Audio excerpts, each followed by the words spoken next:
Ah, la Normandie. Terre riche d'histoire et de partage, avec son bocage et ses arbres fruitiers. Elle m'a accueilli le temps de vous filmer les paysages, les vaches et surtout une agricultrice passionnée.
Hey.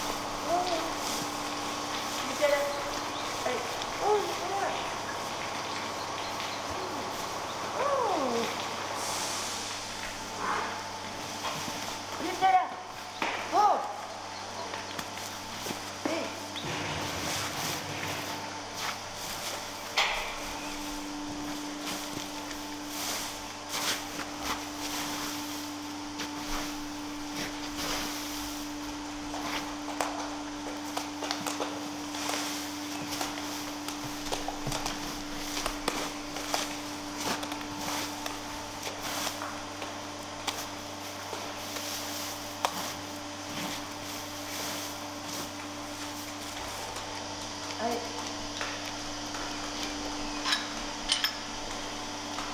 Oh. Oh.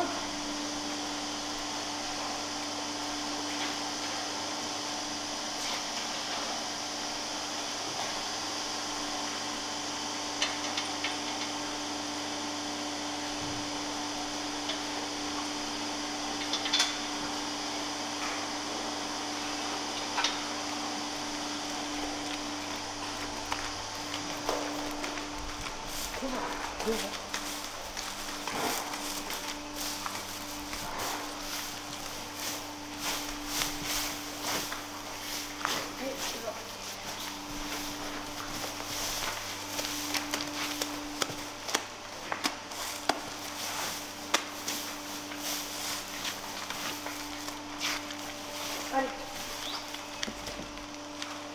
Allez.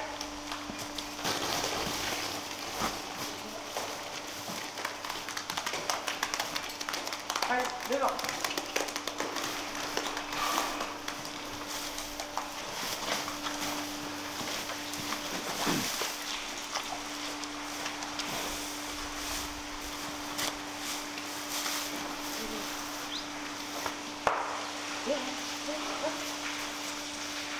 Allez. Oh. Allez.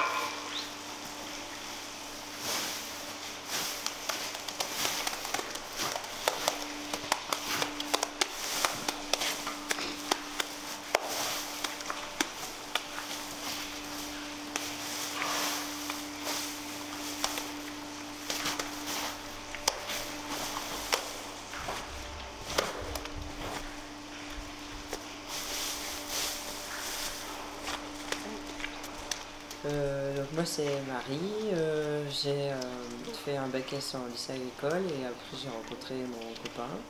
Donc j'ai fait, j'ai rencontré mon copain et sa ferme du coup et j'ai fait un BPREA pour pouvoir m'installer au FISED. Et j'ai repris les parts de son père quand il est parti en retraite et je me suis installée avec lui en GAEC et son oncle.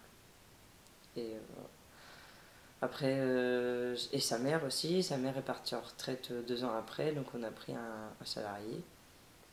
Voilà, pour faire un peu le travail plutôt en plaine, et puis moi je fais plutôt l'élevage, et mon copain fait plutôt les deux.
Allez, viens, descends.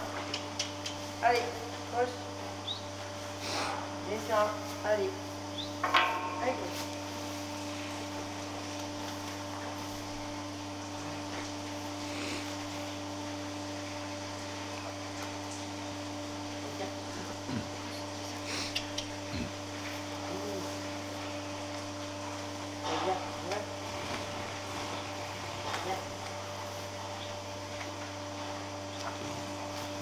Avant on avait un troupeau avec, bien avant que je m'installe, quand j'ai connu mon copain, il avait un tiers de noir, un tiers de normande, un tiers de pierre rouge, et plus ou moins avec un peu de montbéliarde. Allez, you. Allez, you. You. Allez. Non. You. Allez.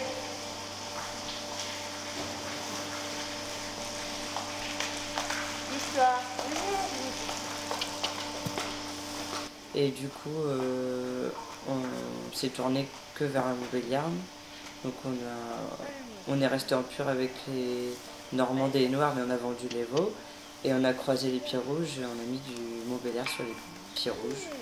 Donc pour avoir au final des purs.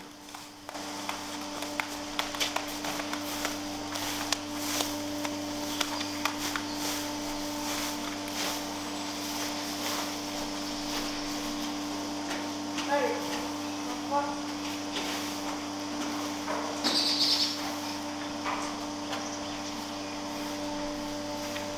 Et non.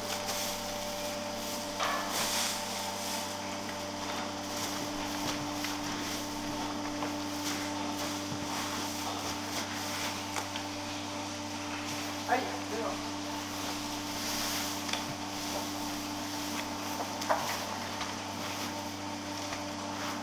Aujourd'hui, il reste quelques vaches avec du sang de pied rouge, mais globalement, on est en 100% pur Montbéliard, avec 4 noirs. Voilà. Un système conventionnel, on va dire, en maïs, tourteau, et l'été, ils vont dehors 5 mois, 6 mois par an. Quoi. C'est bon. Betty, viens là.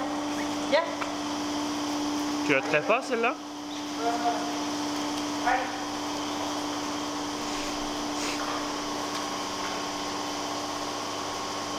Allez, là-bas. Oh.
est plus dans une région laitière ou une région... Non, c'est céréalière. Il y a beaucoup d'éleveurs qui arrêtent tous les ans. Qui se mettent en allaitante ou qui font plus du tout qui arrêtent les vaches, quoi. T'es sorti de l'école il y a combien de temps, en quelle année?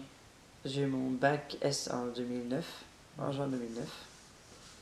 Et après j'ai fait un BPREA en 2013. D'accord. Et je me suis installé en 2016.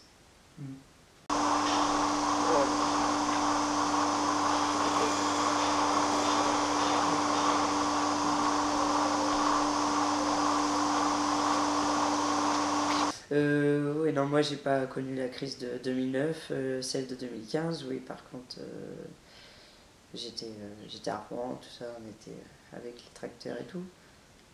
Et pour moi, il n'y a pas de différence avec ou sans quota, j'ai connu les quotas, mais il y a toujours une référence à plus ou moins un pas dépassé, donc pour moi, il n'y a pas grand changement. Et puis vis-à-vis de la crise agricole qui continue encore maintenant, mais celle des années avant, est-ce que toi tu le ressens encore, même si tu ne l'as pas connu, tu ne t'es pas encore installé? La crise des années précédentes, non, j'ai pas... Enfin, nous, la ferme tourne vraiment bien, donc je peux pas te dire... On n'a pas eu de répercussions sur l'exploitation, quoi. On est payé... la moyenne 2018 et 2019, on était à 376 € les 1000 litres. Donc ce qui est plutôt bien pour du conventionnel vraiment classique. Mais on va dire qu'on n'a pas à se plaindre et qu'on gagne quand même de l'argent avec du lait. Donc c'est pas... On va dire qu'on s'en sort quand même du fait d'avoir une race mixte, qu'on valorise les veaux, les réformes, le lait avec des taux. On n'a plus de cellules parce qu'on est passé... On était en air paillé avant et avec un bâtiment beaucoup trop petit pour les vaches, donc on avait vraiment des gros problèmes de cellules et du coup avec les logettes forcément, malgré les problèmes de batte que ça engendre, on a moins de problèmes de cellules.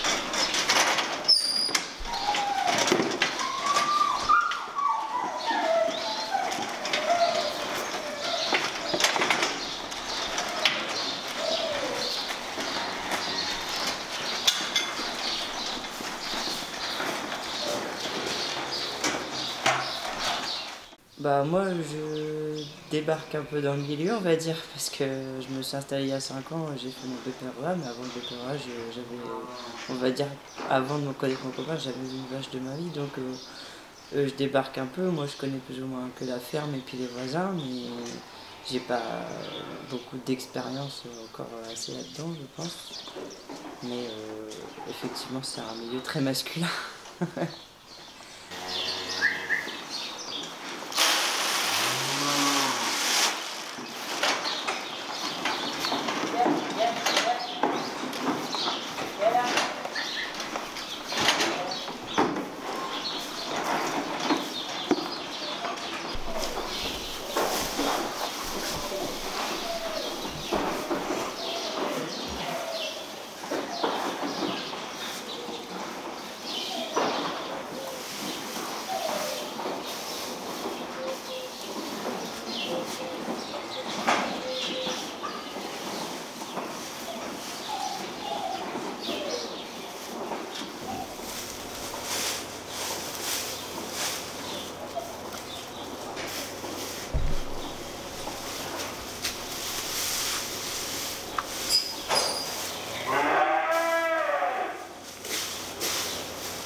quand quelqu'un débarque à la ferme, il vient voir le chef, il vient pas voir. Moi, je suis pas la chef. Donc, ouais, je m'en sors quand même, hein, mais il y a le côté physique aussi qui joue, qui est pas toujours facile parce que les hommes, ils ont leur physique, leurs conditions, ils travaillent à leur façon et moi, j'essaye de me mettre à leur niveau, c'est pas toujours facile. J'ai pas la taille, j'ai pas la force d'un homme, donc voilà, j'ai besoin d'aide, mais bon, dans le milieu agricole, c'est pas facile de demander de l'aide. Mais bon, disons que je casse un peu les codes, peut-être parce que je suis pas née dedans, quoi.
Le temps nous a permis de nous en sortir, et actuellement, la situation s'est améliorée dans notre pays.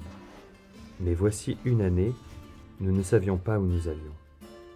Parfois, chez certains agriculteurs, le Covid les a bien impactés, et pourtant, nous restons le premier maillon de la chaîne alimentaire.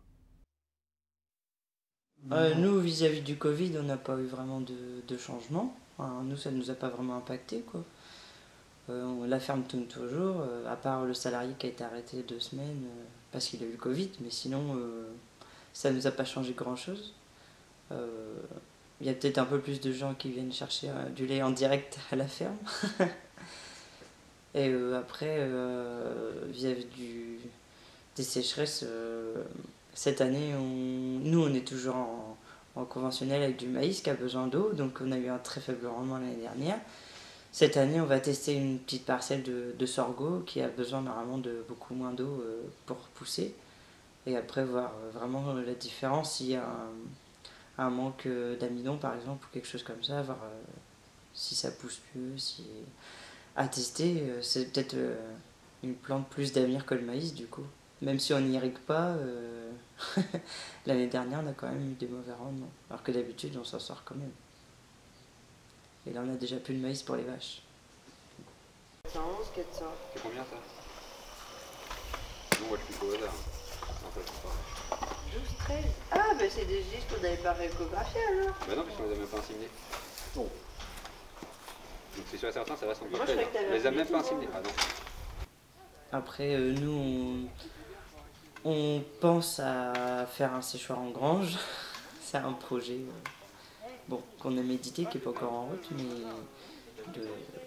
de faire que de l'herbe, enfin de l'herbe, disons, ne plus faire de maïs et cultiver autre chose. Mais pour ça, il faut quand même vachement se renseigner, réfléchir. Voilà, il y en a pour plus de 500 000 € rien que pour le séchoir. Donc c'est toute la technique à refaire et apprendre à cultiver l'herbe. Donc, mais je pense que le problème de la sécheresse sera toujours là. Donc on fait au fil du temps. Je sais pas ce qu'on va faire avec Caron.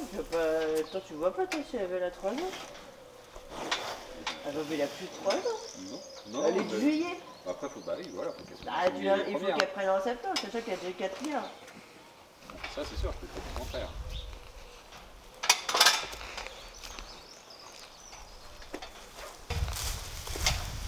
Euh, 40, 57, 64, 02, 09, 11, 12, 13, 17, 18, 20. Ouais, d'accord, j'ai enregistré, Marie. Tu vas demander, tu les laisses. Ouais, on doit savoir un peu. Allez, on y va. Tous au 14, 73, seconde barrière. 14, Non. 18, 22, là.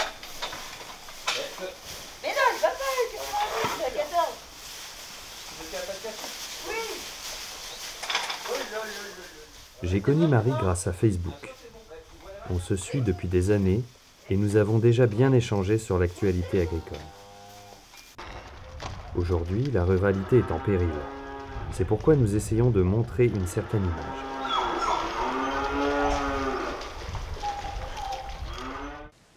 Moi, j'ai pas connu dans mon entourage ce souci-là, mais je sais qu'il y a beaucoup d'agriculteurs qui sont vraiment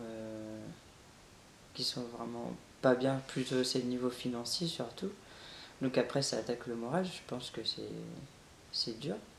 Et puis, on se fait beaucoup attaquer entre guillemets par des associations animalistes qui pensent que on est des monstres, qu'on exploite nos animaux, qu'on les aime pas parce qu'on les envoie à l'abattoir, alors qu'on fait le maximum pour le bien-être animal toute leur vie, jusqu'à la fin, effectivement, on n'a pas trop le choix d'envoyer à l'abattoir, mais je pense qu'on est le pays où on fait au mieux en fonction des besoins des animaux.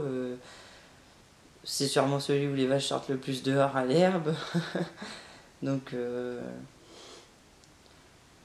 mais on se fait toujours attaquer quoi qu'on fasse et je pense que ça abîme le moral de beaucoup d'agriculteurs, enfin des éleveurs en tout cas, et après agriculteurs céréaliers se font accuser de pollueurs, etc.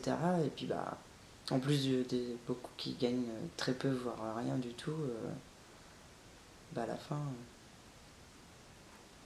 je pense que c'est à cause de ça. Mais moi c'est vrai que c'est un problème que nous on a, enfin on n'a pas... J'ai pas connu autour de moi, et puis a priori nous ça va plutôt bien, donc voilà, on s'en sort, c'est le principal. Enfin, on garde le moral du coup.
bah ouais, c'est ça.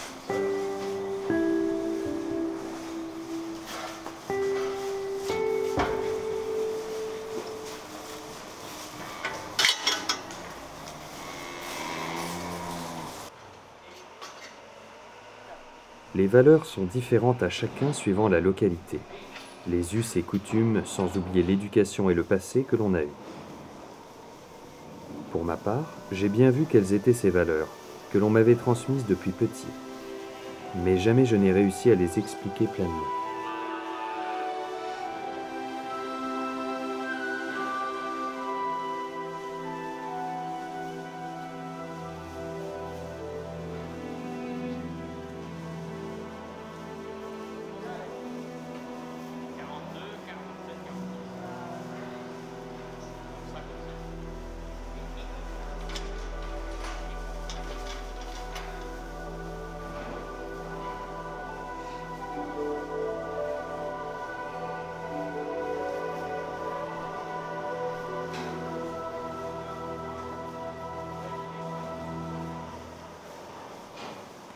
Bah, enfin, c'est pas évident quand on débarque dans le milieu, quoi. J'ai pas...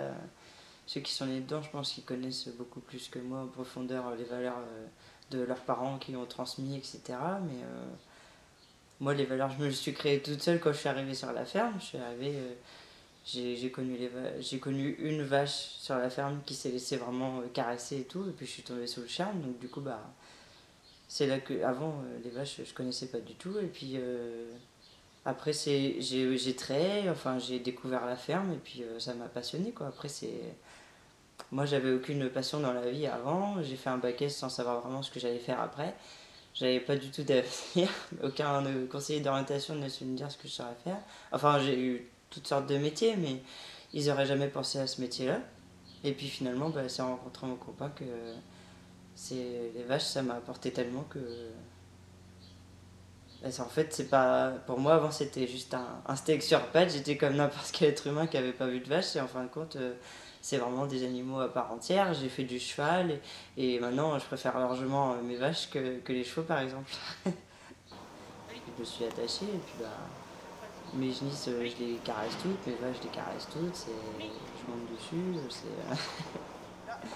Enfin, c'est pas pour les embêter, mais elles se laissent vraiment faire. Elles sont pas sauvages du tout.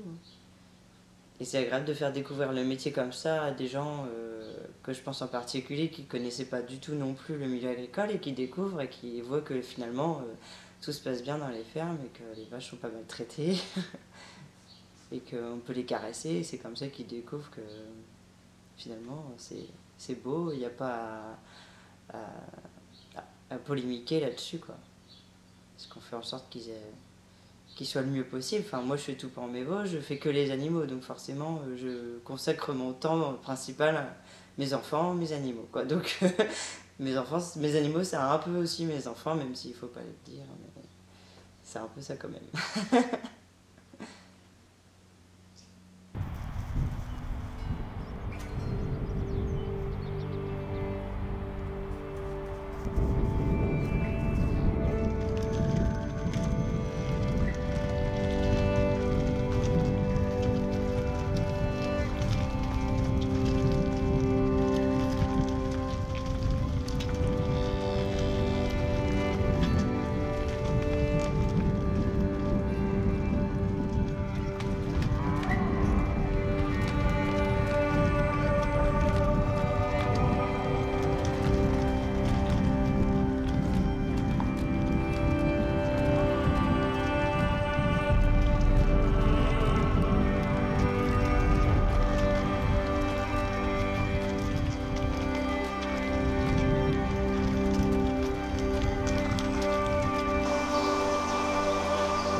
40.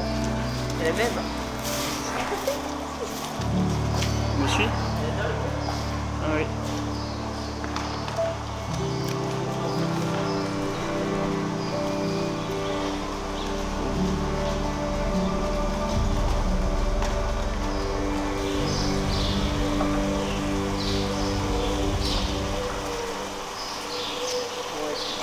Oh là là.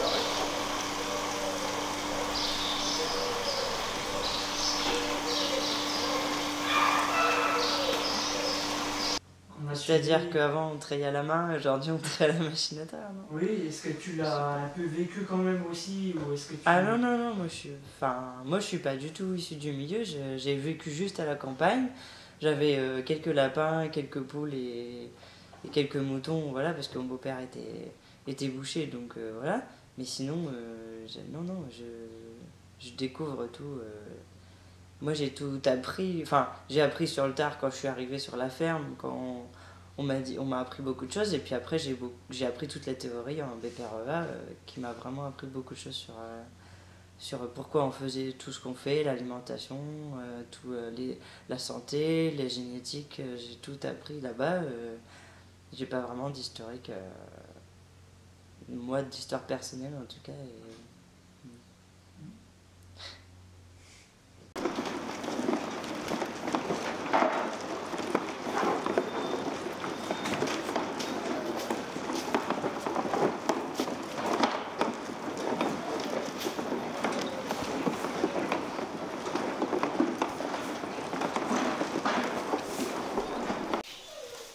Un par un. Allez, à dehors.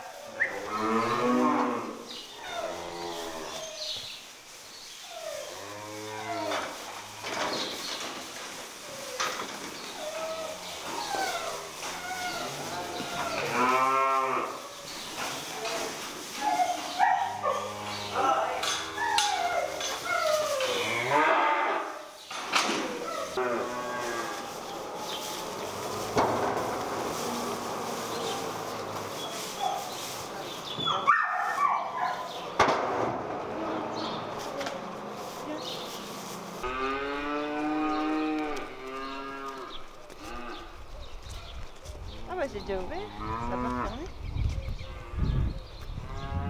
Pourquoi ils sont déjà arrivés là-bas? Ils sont pas dans la cour.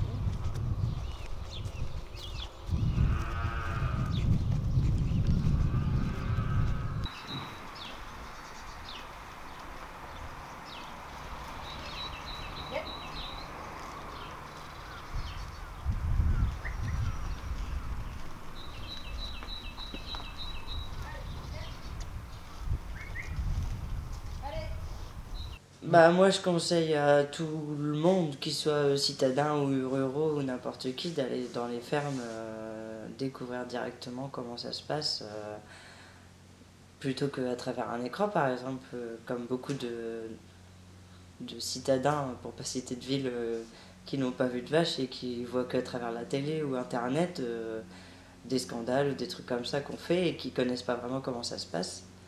Et moi j'invite tout le monde à venir au moins dans une ferme, parce que tous les agriculteurs sont heureux de parler de leur métier. Donc ça passe par là pour comprendre comment ils travaillent, apprendre à les connaître, et éventuellement surtout si c'est un voisin, c'est important de bien s'entendre, quoi, de pas se faire la guerre. Après, les jeunes installés, je pense qu'ils savent où ils vont.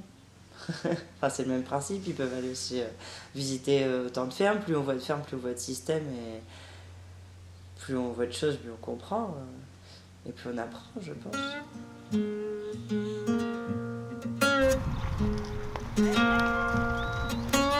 Allez. Yep.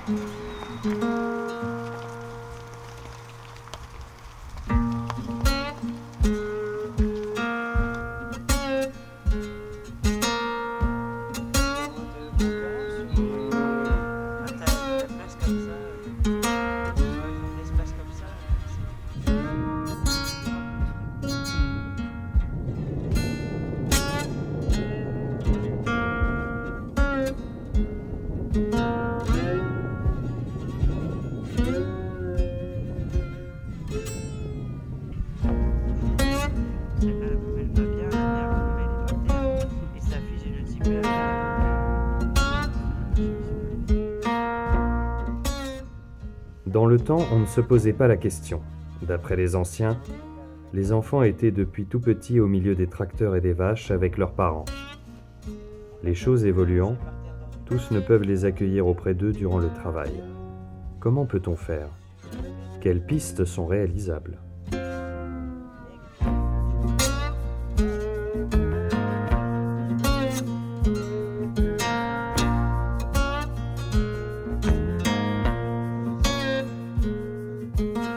Ah bah, je pense que je fais comme tout le monde, en fait, on s'adapte.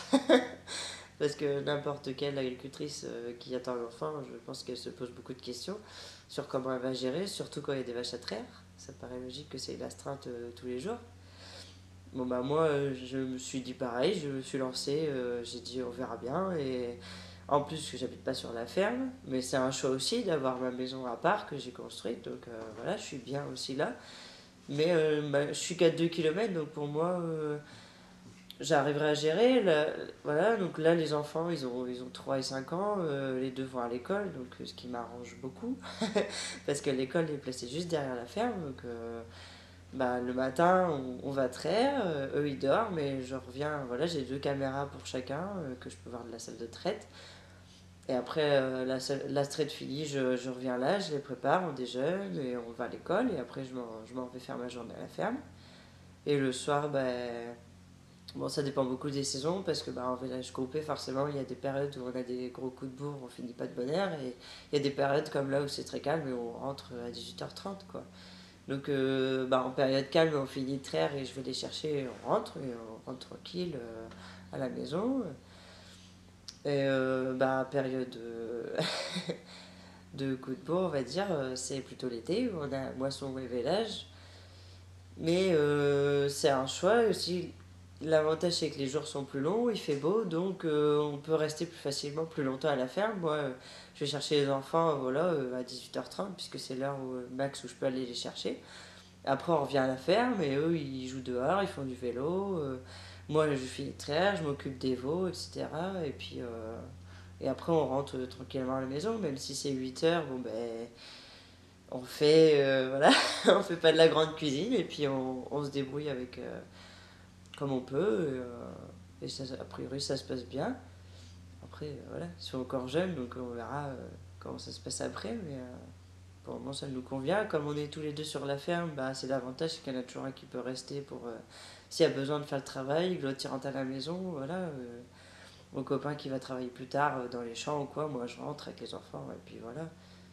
Ou l'inverse, s'il a fini avant moi, que moi j'ai encore les voies à faire, il rentre, et on s'organise comme ça. Et puis il y a la famille qui est. Mon copain qui est tout autour, donc qui peut toujours essayer de garder les enfants si vraiment il y a besoin.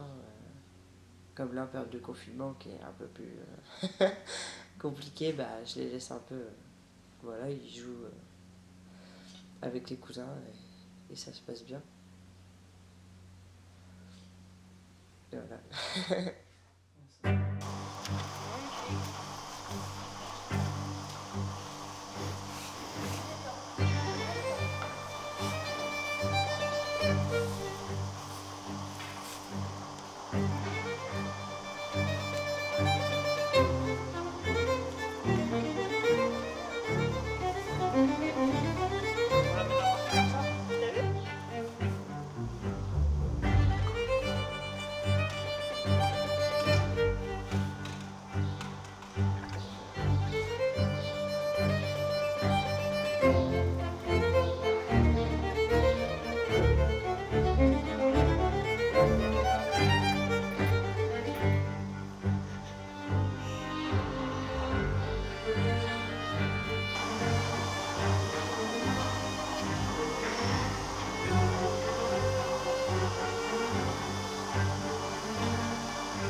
Bon, à part inviter les gens qui veulent découvrir ce monde-là, ils sont tous les bienvenus à la ferme, il n'y a pas de souci.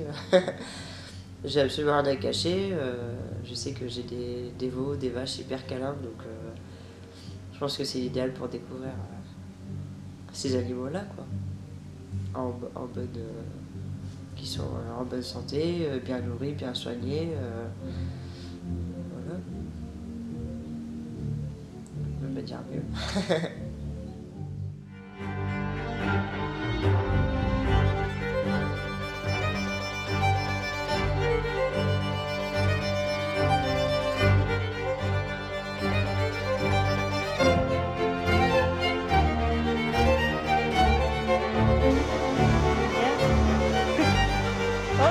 Oui.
C'est ainsi, au bord de la mer, que je quitte la Normandie. C'est ainsi, au bord de l'eau, à regarder l'horizon, que je peux affirmer avoir été au plus loin de mon pays, face à l'immensité de cet océan avec nos bottes.